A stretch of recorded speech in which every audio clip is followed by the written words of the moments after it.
الحمد لله رب العالمين، والصلاة والسلام على المبعوث رحمة للعالمين، نبينا محمد وعلى آله وصحبه ومن اتبعهم بإحسان إلى يوم الدين. Nous allons continuer, Inch'Allah, ce sujet du vocabulaire coranique dans ce 28e dars de la série de leçons sur l'Itqan de l'imam Suyuti.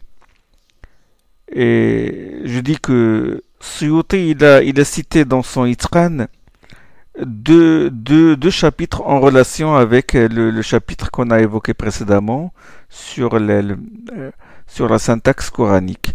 Il a cité deux autres chapitres. Le chapitre 40, qu'il a appelé معرفة معاني الأدوات التي يحتاج المفسر إلى معرفتها, les mots utiles dont la connaissance est indispensable à l'exégète, et le chapitre 42 في قواعد مهمة يحتاج المفسر إلى معرفتها, règle importante de la langue arabe dont la connaissance est indispensable à l'exégète. Alors, la première règle qu'il a expliquée dans le chapitre 42, savoir le chapitre sur les règles dont la connaissance est nécessaire au mufassir. La première règle qu'il a expliquée, c'est une règle relative au prénom. C'est ce qu'on appelle dama'ir. Il a dit qu'Ibn al-Anbari a écrit un livre en 2 volumes sur l'explication des pronoms qui se trouvent dans le Coran. L'importance des pronoms.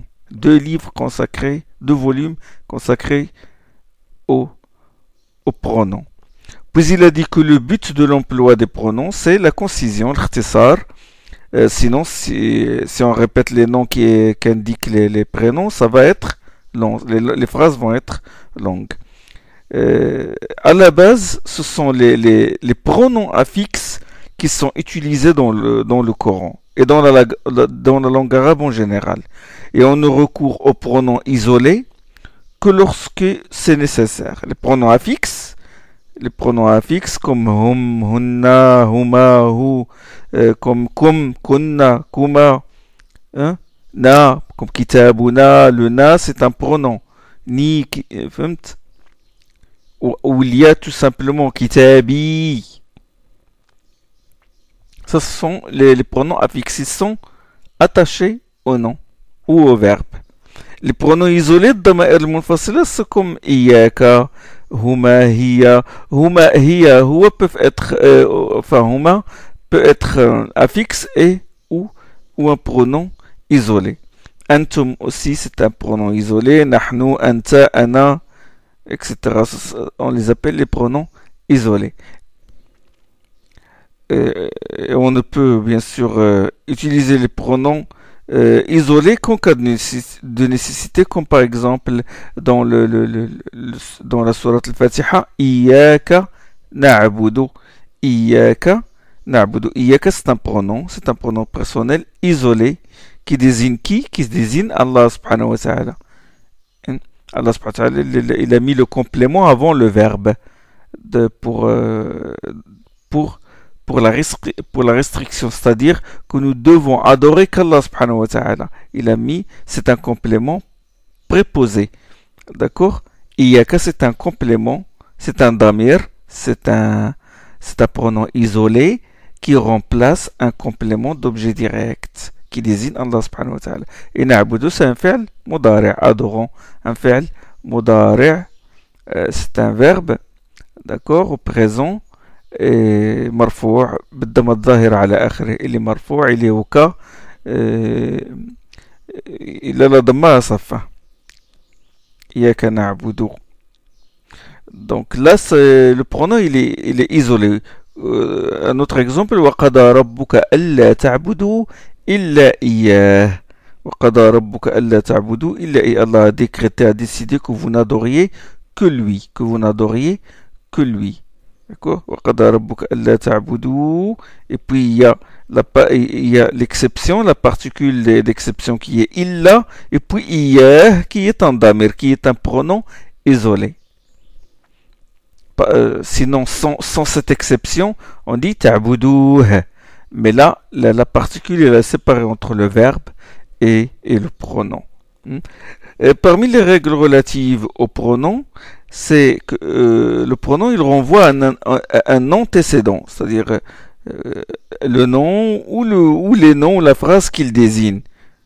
Quand Allah subhanahu wa ta'ala dit وَنَادَى نُوحٌ ابْنَهُ, Nuh a appelé son fils dans Surat Hud. Nuhun ibnahu. Ibnahu, ça se termine par le ha. Hein? Le ha, le pronom ha, il remplace qui? Il remplace Noé, qui est cité avant lui. D'accord? Il renvoie à un antécédent. وعصى آدم ربه. وعصى آدم ربه. Adam a désobéi à son Seigneur. ربه, le ha, il renvoie à Adam. N'est-ce pas? Le pronom peut remplacer un nom qu'il implique, comme le pronom peut remplacer un nom clair désigné avant lui, comme les exemples que je vous ai cités tout à l'heure, et il peut remplacer un nom implicitement, comme par exemple i'dilu huwa aqrabu littaqwa. Je traduis, soyez juste. Huwa, je garde le nom, je garde le pronom sans le traduire. Huwa est plus proche de la crainte pieuse. Le damir huwa, le pronom huwa, il remplace quoi? Hein? Il remplace un nom qui n'est pas mentionné. Il n'est pas mentionné dans la phrase. Mais il le désigne par implication. Huwa désigne quoi? Désigne la justice. La justice. I'dilu huwa aqrabu littaqwa. Soyez juste. Soyez juste. Et les plus proches de la crainte, le pronom, il renvoie à qui? Il renvoie à la justice. Soyez juste, la justice est plus proche de la crainte pieuse. D'accord? Et dans un autre verset, Inna anzalnahu fi laylatil qadr. Inna anzalnahu fi laylatil qadr. Nous l'avons fait descendre la nuit du qadr. Inna, bon, harf nasb wa tawkid. Et anzalnahu, anzalna. Anzalna, c'est le verbe anzala. Et donc le hu, anzalnahu, le damir, le pronom personnel hu, il renvoie à quel nom? Le nom n'existe pas. À quoi il renvoie dans ce verset-là? Inna anzalnahu fi laylatil qadr. Il renvoie au Coran. Nous avons fait descendre le Coran la nuit du qadr. D'accord? Mais Allah subhanahu wa ta'ala n'a pas cité le Coran. On ne l'a pas cité. Mais il l'a désigné juste par le pronom hu. Anzalnahu.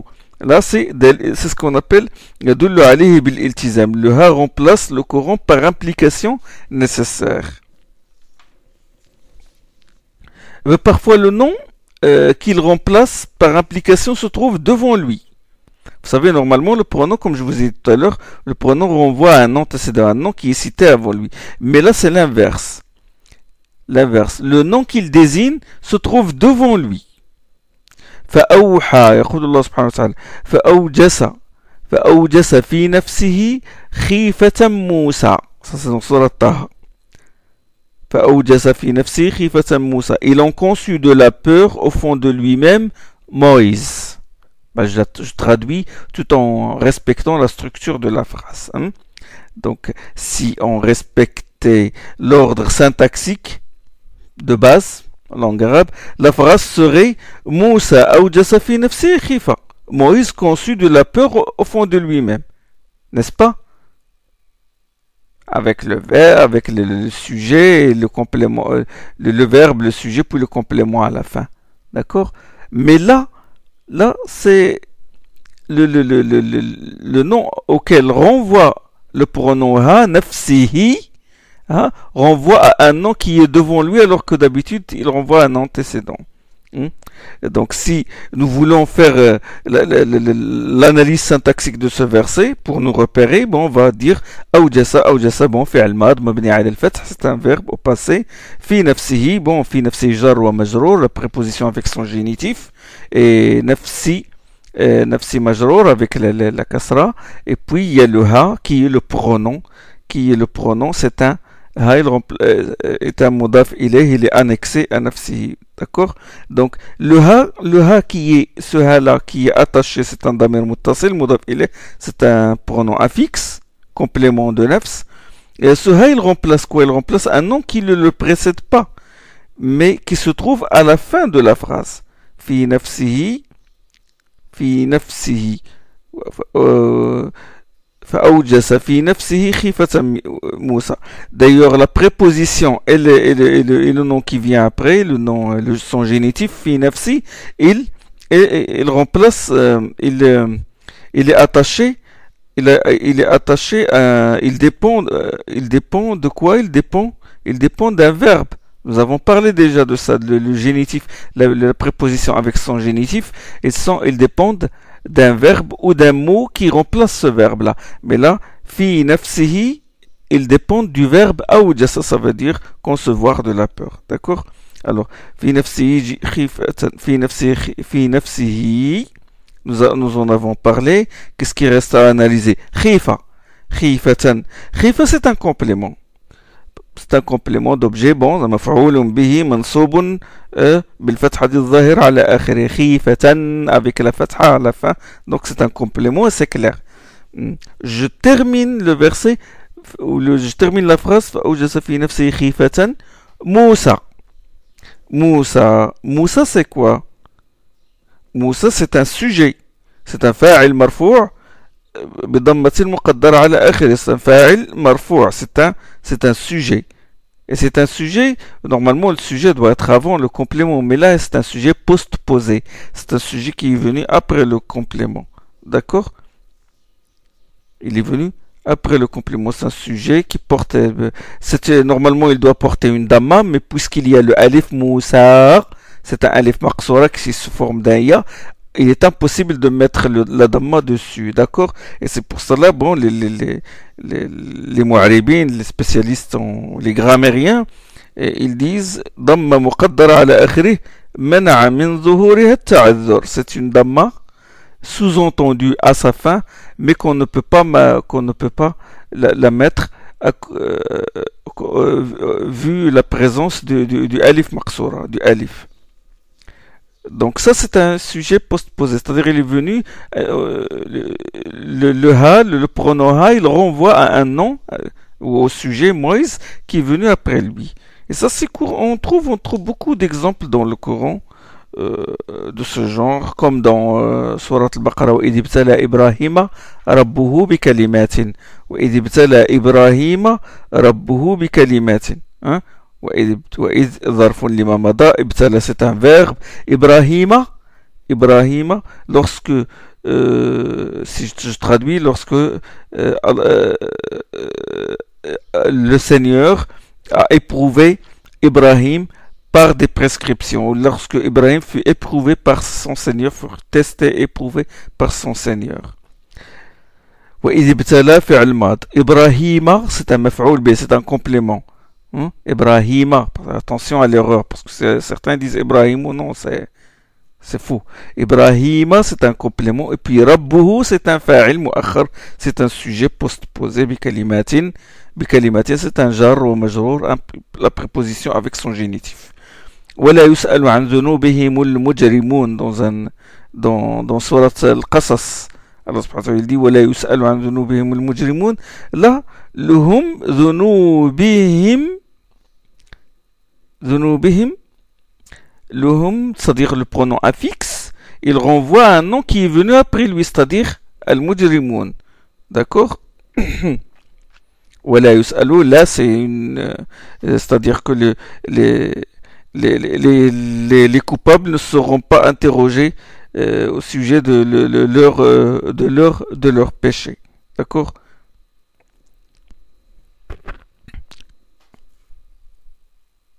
C'est-à-dire que leurs péchés sont flagrants et Allah subhanahu wa ta'ala les jettera directement en enfer. Donc, وَلَا يُسْأَلُ عَنْ ذُنُوبِهِمُ الْمُجْرِمُونَ. Là, la particule là, la يُسْأَلُ, c'est une particule négative. Et la يُسْأَلُ, c'est un fi'l مضارع مبني للمجهول. C'est un verbe à la voix passive, hein. la voix passive. Al-mujrimun, c'est un na'ib al-fa'il. Le complément remplace le sujet. C'est un substitut du sujet. En langue arabe, on appelle ça comme ça, na'ib al-fa'il. On appelle mujrimun ici, na'ib al-fa'il, quand c'est la forme est à la voix passive. C'est un substitut, c'est un complément qui remplace le sujet. Le pronom peut remplacer un nom désigné par le nom qui vient après lui. Le nom remplacé par le pronom n'est pas mentionné dans la phrase, mais il est désigné par un autre nom qui est placé après ce pronom-là. Je vais donner un exemple. كلا إذا بلغت الحلقوم وكلا إذا بلغت التراقي كلا إذا بلغت التراقي dans Surat Al-Qiyamah. Allah subhanahu wa ta'ala dit oh, quand elle remontera aux issues de la gorge. Ici, le pronom n'est pas cité. C'est un pronom caché, renfermé dans l'esprit, muqaddar. Il désigne hiya. Ce pronom-là est hiya. Kalla idha balagat hiya taraqi. Hiya, je l'ai traduit par elle, quand elle remontera aux issues de la gorge. Et donc, ce pronom-là, que j'ai traduit par elle, il désigne quoi? Il désigne quoi? Il désigne le nom. Le nom, c'est que le nom qu'il remplace est désigné par le nom at-taraqi, les issues de la gorge. Et donc, qu'est-ce qui arrive aux issues de la gorge? C'est l'âme. C'est l'âme. J'ai compris par le nom taraqi qu'il s'agit bien de l'âme. Et donc là, le pronom, il renvoie à un nom désigné par le nom qui vient après lui. Parfois, c'est le contexte qui indique le nom. Comme dans la parole d'Allah, Kullu man alayha fan, dans Surat Ar-Rahman. Tout ce qu'il y a sur elle est périssable. Kullu man alayha ala, et puis le ha, qui est un damir muttasil, qui est un pronom affixe, il désigne quoi? Il désigne la terre. Il désigne la terre. C'est grâce au contexte que j'ai compris, que j'ai pu déduire cela. Tout ce qu'il y a sur elle est périssable. Donc, je lis la phrase, je déduis qu'il s'agit bien de la terre. Parfois, deux choses sont citées, alors que le pronom renvoie à l'une d'elles seulement. Comme dans la parole d'Allah, وَاسْتَعِينُوا بِالصَّبْرِ وَالصَّلَاةِ وَإِنَّهَا لَكَبِيرَةٌ إِلَّا عَلَى الْخَاشِعِينَ. Cherchez une assistance dans la patience et la prière. Il est vrai qu'elle est une chose pénible, sauf pour ceux qui font preuve d'humilité. Innaha, wasta'inu bis-sabri was-salat, wa innaha, le pronom ha, c'est un pronom personnel féminin singulier, n'est-ce pas? Or là, j'ai deux noms. J'ai as-sabr, bis-sabri was-salat. J'ai sabr, la patience, et j'ai salat, la prière. Donc, si ce sont les deux qui sont désignés par le pronom, je vais lire wa innahuma. C'est au duel que je dois conjuguer. Wa innahuma. Parce que vous savez, en langue arabe, il y a le singulier, le duel et puis le pluriel. Plus que deux, il y a le pluriel. Le ha ici, ha, damir, il renvoie à la prière. C'est-à-dire le dernier cité. Et le contexte le prouve. C'est une chose pénible, sauf ceux qui font preuve d'humilité, de concentration. N'est-ce pas? Ceux qui se concentrent dans la prière, c'est ces gens-là qui ne ressentent pas la lourdeur de la prière. Parfois, le pronom, il y a un nom alors qu'il renvoie à autre chose. Allah subhanahu wa ta'ala, il dit وَلَقَدْ خَلَقْنَا الْإِنسَانَ مِنْ سُلَالَةٍ مِنْ طِينٍ ثُمَّ جَعَلْنَاهُ نُطْفَةً فِي قَرَارٍ مَكِينٍ. Surat Al-Mu'minun. Nous avons créé l'homme d'une quintessence d'argile, puis nous en fîmes une goutte de liquide déposée dans un réceptacle sûr. Le réceptacle sûr, c'est l'utérus, bien sûr. وَلَقَدْ خَلَقْنَا الْإِنسَانَ مِنْ سُلَالَةٍ مِنْ طِينٍ. Nous avons créé l'homme d'une quintessence d'argile. Qui a été créé d'argile? c'est Adam alayhi salam. Le reste du verset, puis nous en fîmes une goutte. Le pronom renvoie ici à quoi? ثم جعلناه نطفة جعلنا, le verbe جعل, et na c'est le sujet, le pronom. Et puis l'autre pronom ha, hu, qui normalement joue le rôle de complément, il remplace un complément. Le ha, il remplace qui? Il renvoie à qui? Il renvoie à la descendance d'Adam et non pas à Adam. C'est sa descendance qui a été créée d'une goutte de liquide et non pas Adam. D'accord? Donc j'ai un pronom qui désigne un nom qui a un rapport, qui est lié à un nom alors qu'il désigne un autre. D'accord? Et autre règle concernant les pronoms, à la base les pronoms renvoient à une même chose. Quand il y a une série de pronoms, à la base, ils renvoient à une même chose. Comme dans Surat Al-Kahf par exemple, قال له صاحبه وهو يحاوره. Le premier ha et le deuxième ha et le troisième ha, trois pronoms, ils renvoient à une même personne, ça veut dire la personne qui a renié la venue de l'heure et qui a été ingrat et qui s'est vanté de sa richesse, et son compagnon lui dit dans sa discussion avec lui, as-tu dénié celui qui t'a créé? Son compagnon lui a dit pendant qu'il discutait avec lui, as-tu renié celui qui t'a créé à partir d'une autre fois, à partir d'une goutte de liquide, etc. etc. Donc tous les pronoms là renvoient à une personne, à une seule personne. Mais il y a des cas qui n'obéissent pas à cette règle, comme par exemple dans le verset وَلَا تَسْتَفْتِ فِيهِمْ مِنْهُمْ أَحَدًا, dans Surat Al-Kahf aussi, وَلَا تَسْتَفْتِ فِيهِمْ مِنْهُمْ أَحَدًا, nous consulte à leur sujet aucun d'eux. Le premier pronom pluriel, وَلَا تَسْتَفْتِ فِيهِمْ, him, le premier pronom pluriel, il renvoie aux gens de la caverne. Et le deuxième hum, minhum, il renvoie aux juifs. Parce que c'est les juifs qui ont posé cette question. Il faut poser trois questions au prophète sallallahu alayhi wa sallam. Ils ont posé des questions à propos des gens de la caverne. Et là, le premier pronom, il renvoie aux gens de la caverne et le deuxième renvoie aux juifs. Ensuite, Suyuti il a cité d'autres règles, celles du féminin et du masculin. Parfois, le sujet est féminin alors que le verbe qui lui correspond ne comporte pas le signe du féminin, qui peut être, par exemple, le ta'nit, comme dans la parole d'Allah, فَمَنْ جَاءَهُ مَوْعِظَةٌ مِّن رَبِّهِ, dans Surat Al-Baqarah. فَمَنْ جَاءَهُ مَوْعِظَةٌ مِّن رَبِّهِ, celui auquel est venue une exhortation de la part de son Seigneur. جَاءَهُ. Normalement, ça doit être جَاءَتْهُ. C'est le ta du féminin. Parce que le terme maw'iza est au féminin. Aux exhortations. D'accord? قَدْ جَاءَكُمْ مَوْعِظَةٌ مِّن رَبِّكُمْ, dans Surat Yunus. Une exhortation vous est venue de votre Seigneur. Normalement, قَدْ جَاءَتْكُمْ. Il n'y a pas le ta du féminin. Il n'y a pas le ta du féminin. Mais c'est... le verbe, normalement, ne comporte pas le ta du féminin, alors que le sujet qui lui correspond, c'est un féminin. Pourquoi? L'une des raisons, c'est pour montrer la valeur, pour mettre en valeur l'éminence de la chose, pour mettre en valeur l'éminence de la maw'iza ici dans les deux versets.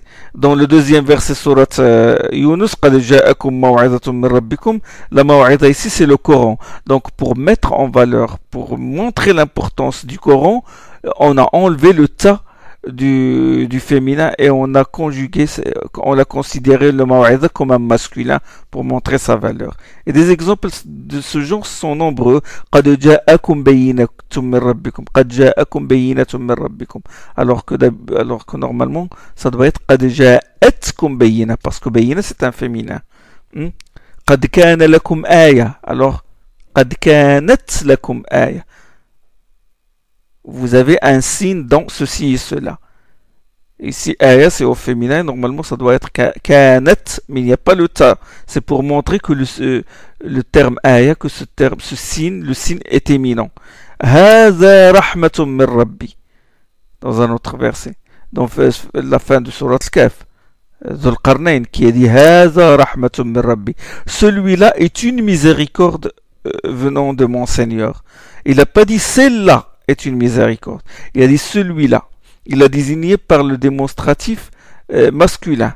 Alors que Rahma, c'est au féminin. C'est pour montrer l'éminence de cette Rahma, la grandeur de cette Rahma, que le démonstratif a été employé au masculin et non pas au féminin. Bon, il a cité d'autres règles, le défini et l'indéfini, le pluriel et le singulier, d'autres règles qu'il est long de, qu'il est long de développer ici. Bon, dans le 40e chapitre, comme j'ai cité au début du Dars, je dis qu'il y a deux chapitres qui sont rattachés au chapitre de la syntaxe coranique. Hein. Dans le 4e chapitre, il a défini ce qu'on appelle les adawat. Les adawat sont les mots outils, comme la particule interrogative, la hamza, la particule d'exception, la particule Allah, iz, ida, bel, ثم من إلى عن على رب ذو دون حتى حاشا بين بئس سين سوف سواء عسى عند. Ça, ce sont des mots utiles. La connaissance de ces mots-là, attention, c'est fondamental. Elle est fondamentale. Je cite un exemple. Je vous donne une idée de chaque chapitre parce que le détail est très très long.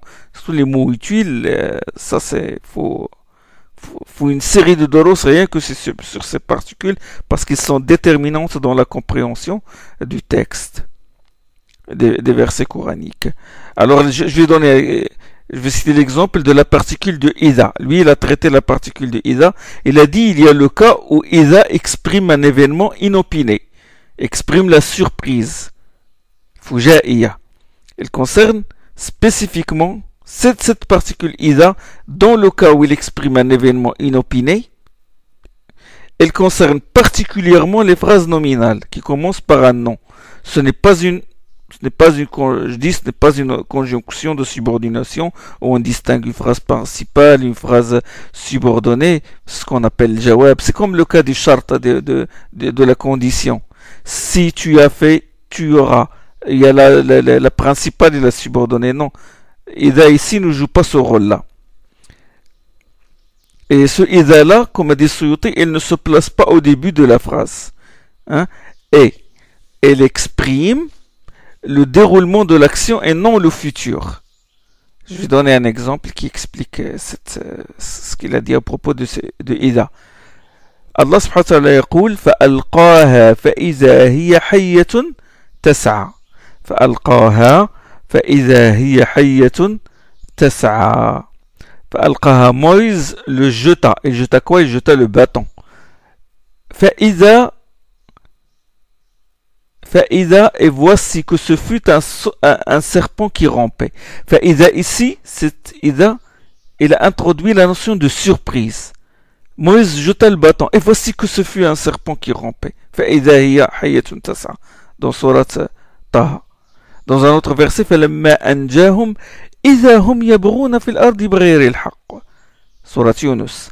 Et quand il les aura sauvés, les voilà qui se déchaînent sur la terre sans le moindre droit. Les voilà qui est surprise. Donc Ida exprime ici la surprise. Et il se met au milieu de la phrase. D'accord? En dehors de ce cas particulier, Ida, dans la majorité